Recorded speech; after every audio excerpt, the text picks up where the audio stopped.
Bram Stoker es una esencia enigmática, así como en su pasado hay que meterse a profundidades muy oscuras. Dado que hay poco escrito sobre él, la mayor parte de su vida sigue siendo un misterio. Asimismo, como el mar, Stoker llega a tener una relación muy profunda con la inmensidad de las aguas en los diferentes lugares que conoció. Inmensidad, profundidad, misterio, rumbo lejano y desconocido. Aquí veremos cuáles son los 7 lugares con mar que fueron más importantes para Bram Stoker en su vida. Número 7. Sligo. Como sabemos, cuando Charlotte Thornley, mamá de Bram, nació en Sligo en 1818, es una ciudad a un lado del río Garbock de gran caudal que desemboca en el Atlántico Norte. En las fechas entre 1832 y 1833, donde tuvo el azote de la cólera en Irlanda, además, entre 1845 y 1849, fue la gran hambruna por la enfermedad de la patata. Charlotte vivió de propia carne ambas fatalidades que lastimaron su tierra y vio directamente los horrores que pasaron para poder sobrevivir. No hay dato histórico comprobable de si Bram visitó Sligo, pero es de las primeras impresiones con que escucha Bram acerca del mar, en historias que le contaba su mamá en su niñez, cuando no podía levantarse de su cama en Dublín. Su mamá le platicaba los horrores que vivieron en esos momentos en su tierra natal, Sligo. Número 6. Astilleros de Belfast. En 1907, después de escribir Drácula y después de la muerte de Henry Irving, Bram sobrevive de reportajes para periódicos y en una revista, y viaja a Irlanda del Norte y visita los astilleros de Heartland and Wolf, lugar donde se construyeron la mayor parte de los barcos de la empresa White Star Line, a donde perteneció el Titanic. Le parecieron imponentes estas máquinas al lado del mar. Él mismo la detalló como la empresa de construcción naval más grande del mundo. Aunque Bram nunca presenció la construcción del Titanic o el Olympic, su construcción se inicia en 1909. Sí se le comentó sobre los barcos por construir de la línea White Star Line. Imaginemos a Bram entrando a su última etapa de vida y cómo en esos astilleros su imaginación volaba de nuevo. Bram Stoker hubiera estado fascinado de ver cómo botaban un barco de gigantes dimensiones en el mar. Número 5. Fee Camp. Como ya hemos mencionado en 2 cápsulas anteriores, cuando hubo el choque del vapor Victoria donde viajaban Florence e Irving Noel, esposa e hijo de Bram, en 1887, donde naufragaron durante más de 12 horas antes de su rescate, Bram Stoker, al enterarse, hace una visita a esta tierra francesa por la conmemoración del rescate. Este accidente le pudo también dar la imaginación a la hora de encallar al Demeter en la bahía de Whitby dentro de la novela Drácula. Número 4. Southampton. Bram iba seguido para checar las salidas de los barcos hacia Francia y poder verificar los horarios para las giras en la compañía de Lyceum. Además, Southampton es la primera salida hacia Francia y pasaban por Portsmouth y New Haven antes de cruzar el Canal de la Mancha.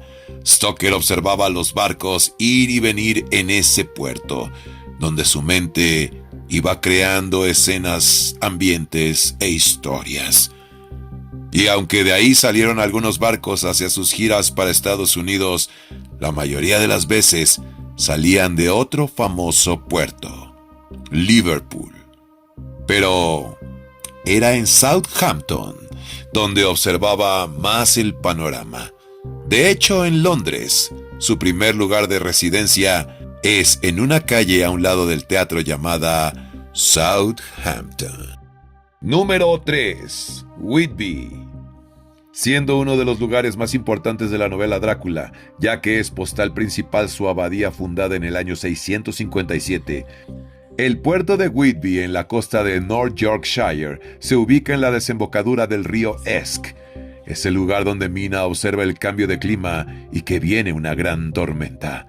Es donde se avería el barco Dimitri y encalla en la costa, igual que su símil en la novela El Demeter. Así también, la primera parte de la costa donde se escapa el perro negro.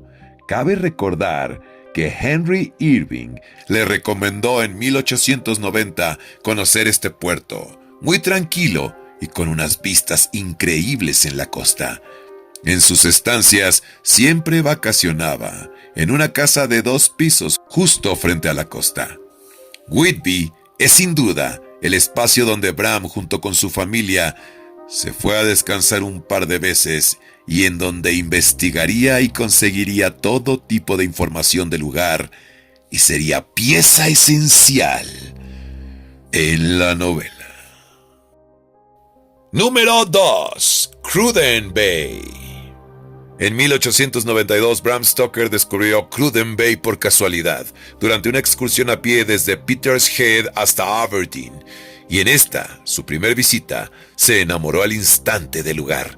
Al llegar a la sinuosa belleza de la playa de Cruden Bay, un lugar que lo fascinó durante el resto de su vida, el irlandés quedó prendado al instante y mandó llamar a su esposa Florence y a su hijo Noel de 12 años para que se reunieran con él en el Kilmarnock Arms. Alojó varias ocasiones mientras escribía su libro. Disfrutaba del impresionante paisaje, las extensas playas, la gente peculiar y sobre todo de la calma, de la serenidad que contrastaban con su trabajo como director de teatro.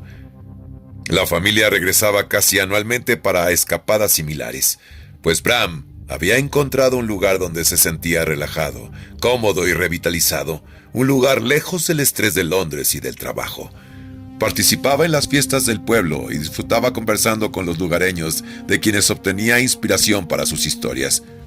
Y también ejercía su imaginación en las visitas en el castillo de Newslanes, visitándolo y paseando internamente, asomándose y viendo el mar desde las torres. Sabemos que el castillo en Transilvania no existe, pero ya con el tiempo sabemos que el castillo de Newslanes fue la inspiración que nació de Stoker para darle un lugar de vida a su vampiro.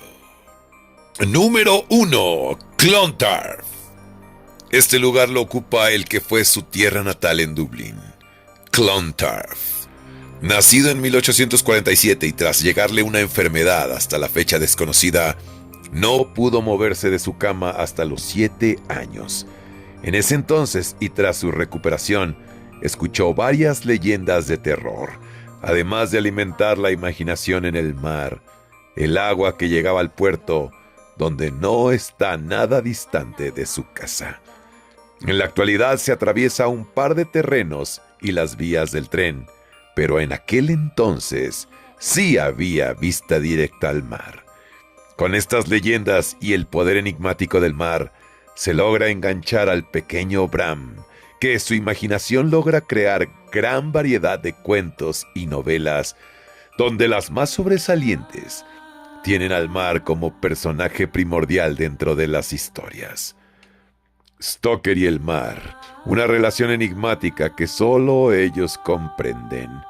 No nos imaginamos el poder que le generaba cruzar el Atlántico en las noches que salía a observar el mar cuando iba o regresaba de América. Como vimos en este top, el poder del mar generaba en la imaginación de Bram un revuelo de conjunciones y elaboración de historias misteriosas que solo él podía llevarlas a la escritura y mostrarnos parte de su creación y recordar que para unas personas esa inmensidad de agua es sinónimo de descanso, diversión y bronceado. Pero recordemos que para él significaba misterio, imaginación profunda y creatividad sin límites.